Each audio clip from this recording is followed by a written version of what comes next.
do it on Insta. Maybe I am. Well, we are trying something very different today. We're hoping that this will give you a better view of what we are doing as far as just a visual view.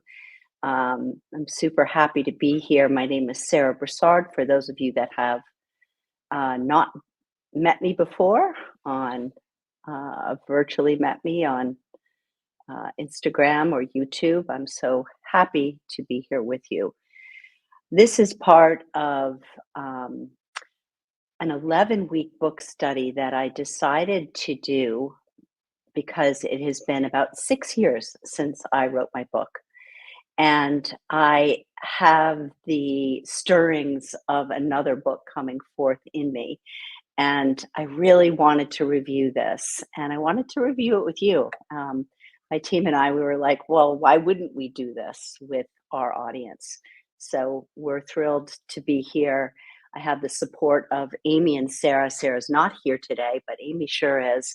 And she will be looking at comments. So please comment, and I'll do my best to answer your questions.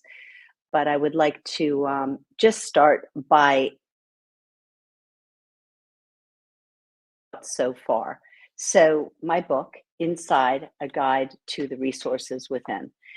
I'm going to start each session with having you understand a little bit about this book.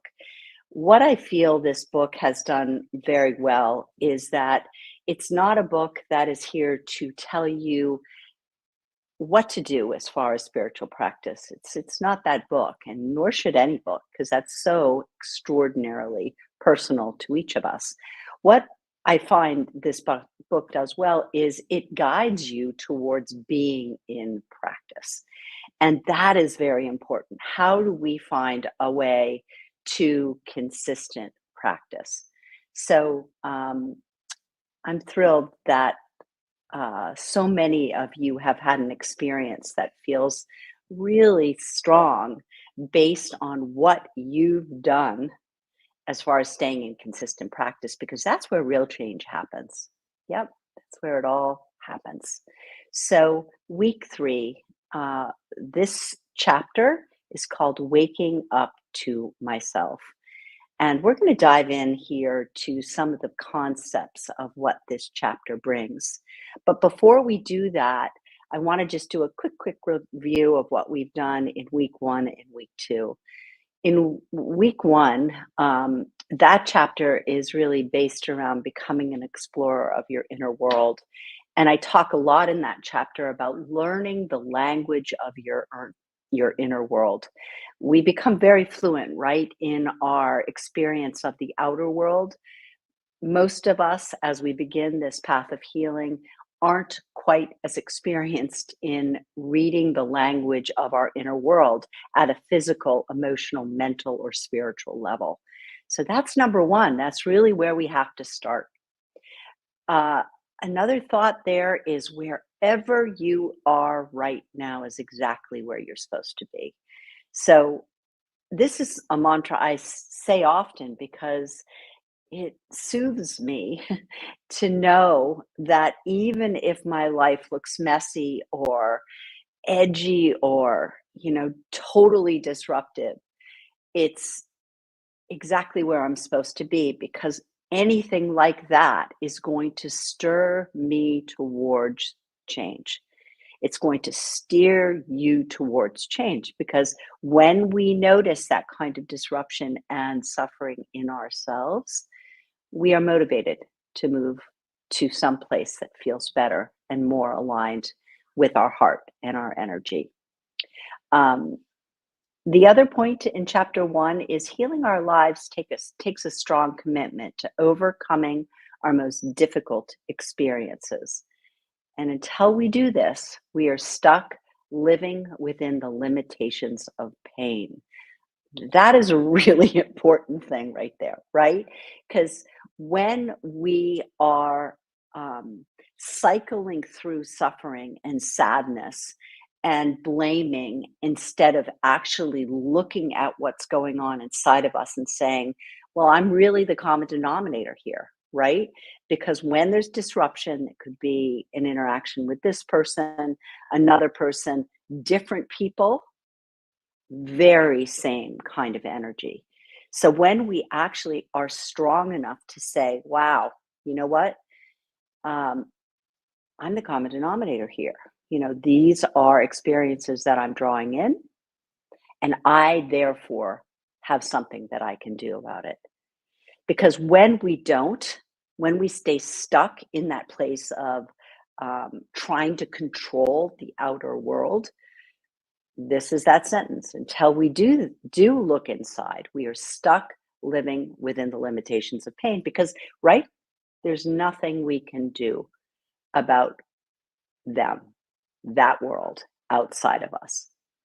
The only thing we can really do is start to address how we interact with whatever is going on outside of our lives. Okay? Week two, we looked at we avoid pain for good reason.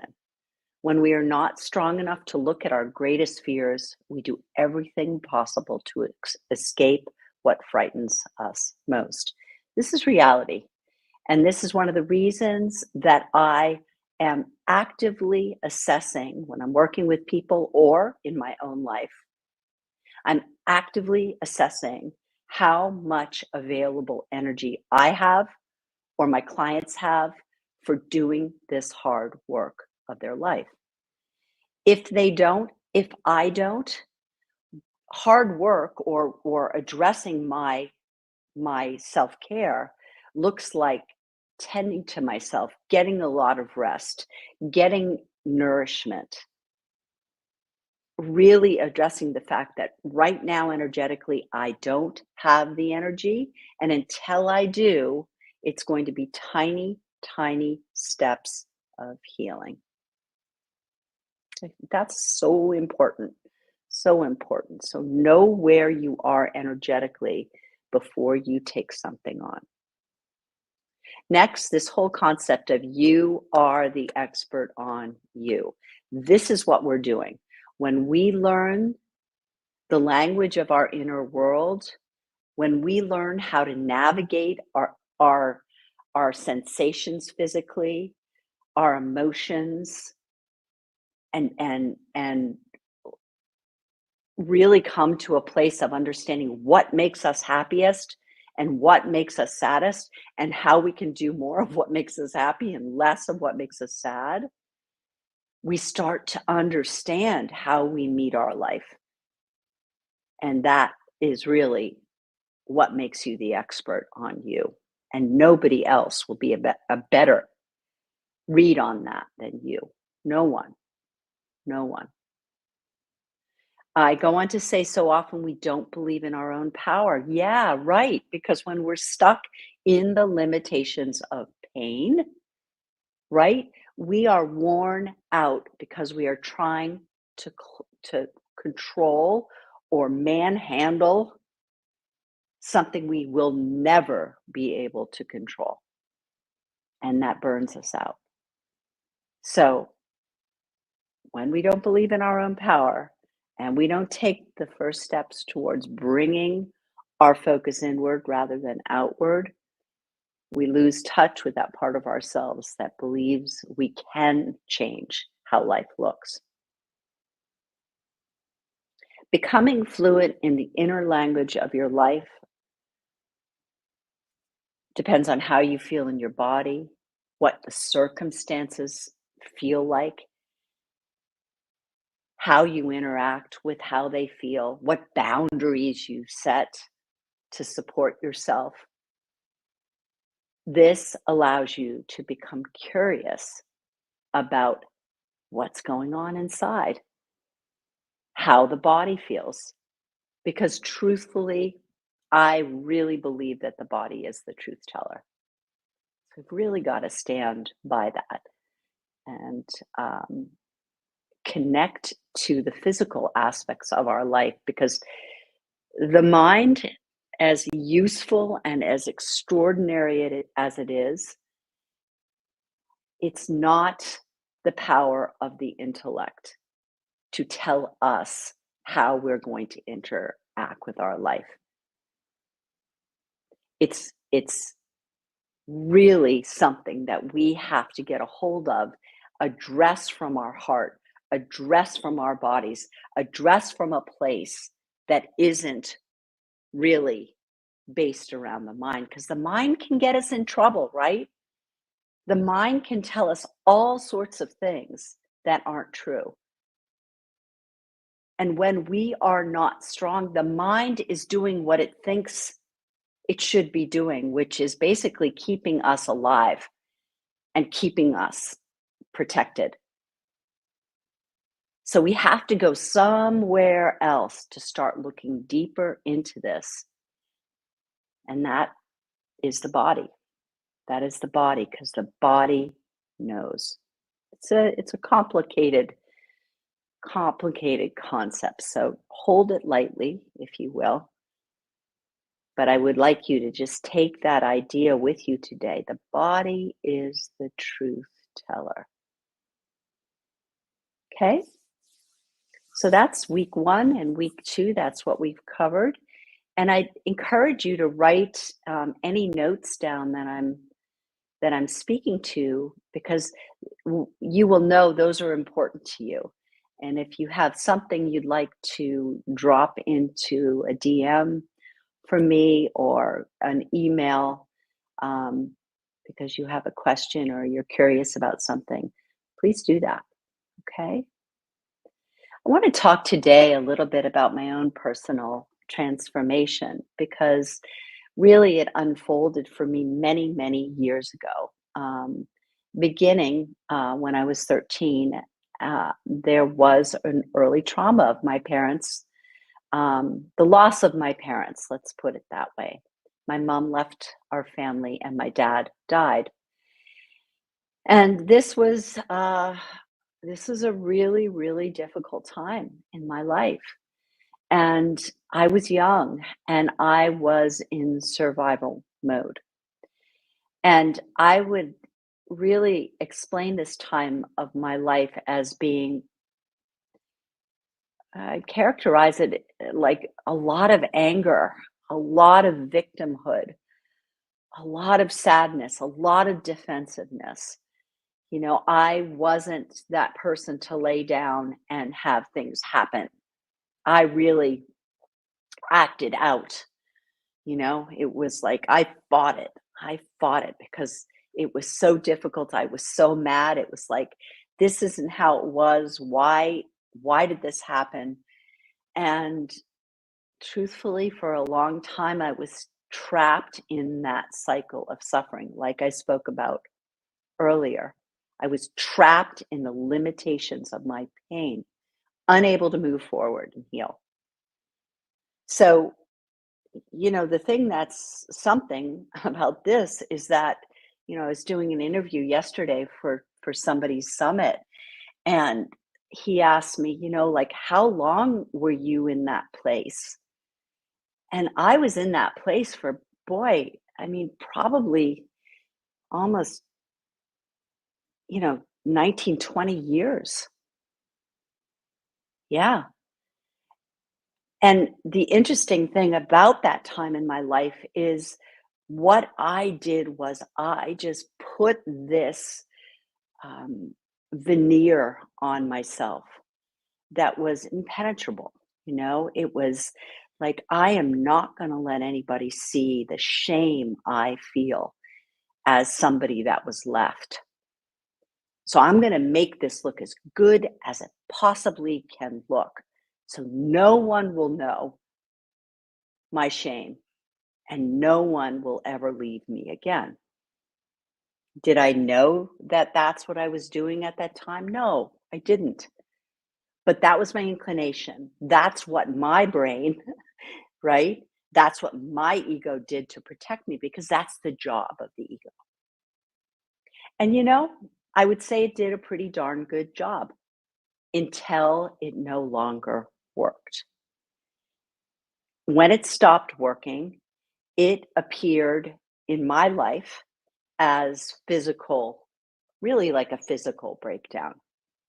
I was 29 when this all started happening. I had 2 children. I was married, and I had shingles at like 26. I had a business. I mean, to people outside of my life, I would say I looked like things were going pretty darn well, I guess.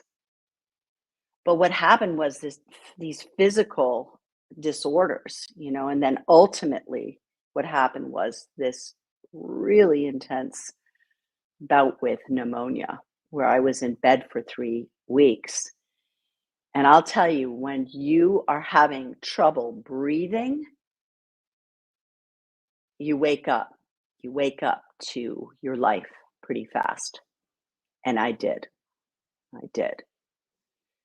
So at that point, things started to change for me. I knew that I couldn't continue on the way I was going. And really, what I remember it so well, it was the Four Agreements. Many of you may know that book. Um, it was four agreements, and I'm going to see if I can remember them. Don't take anything personally.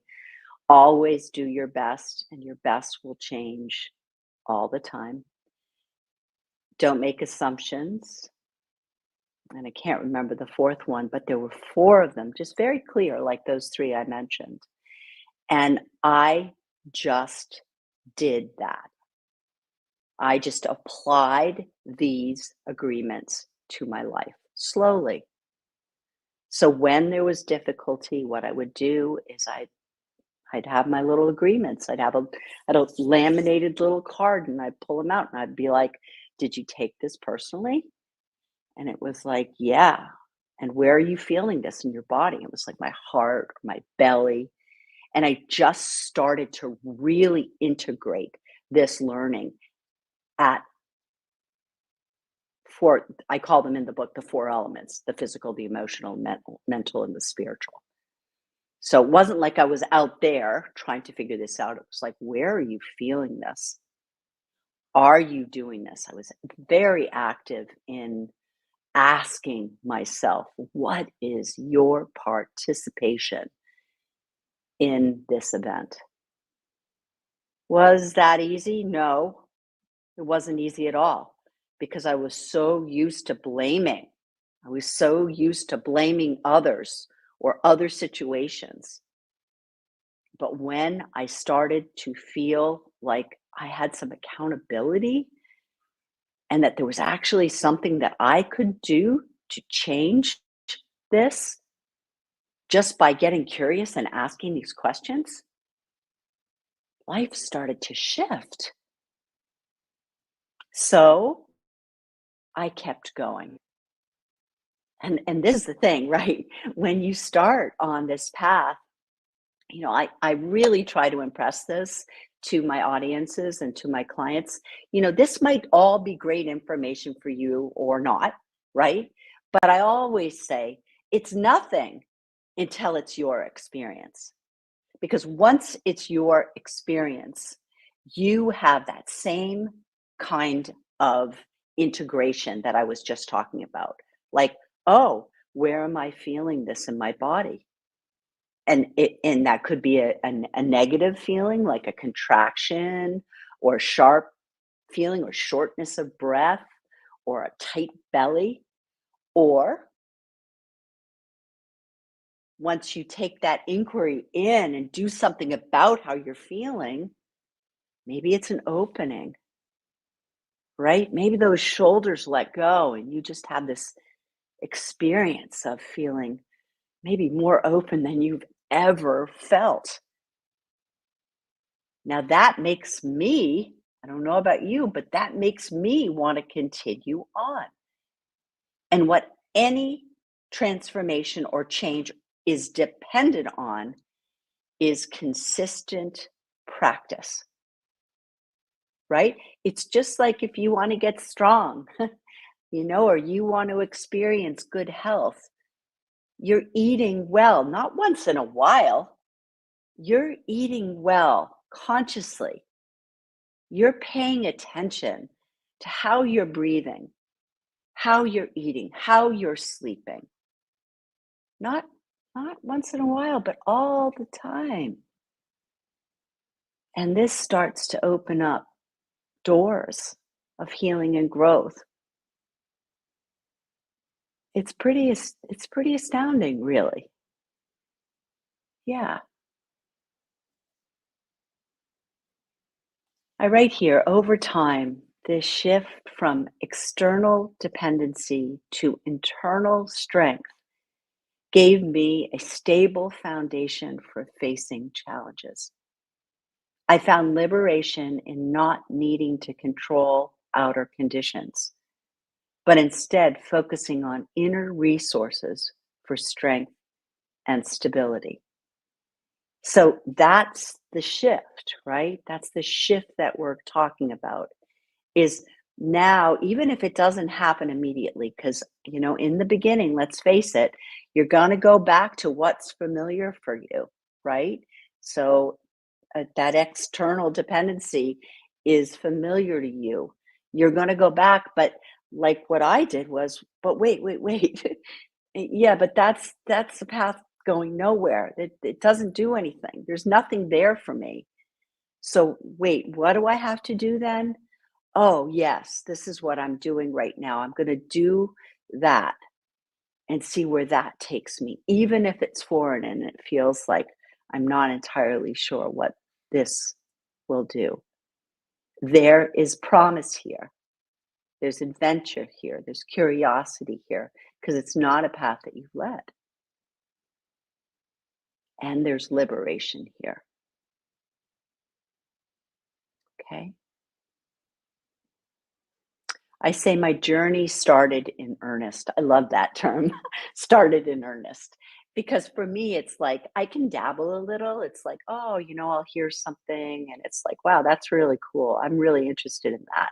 But then I call myself a dabbler. I'm kind of dabbling. I'm not really starting in earnest.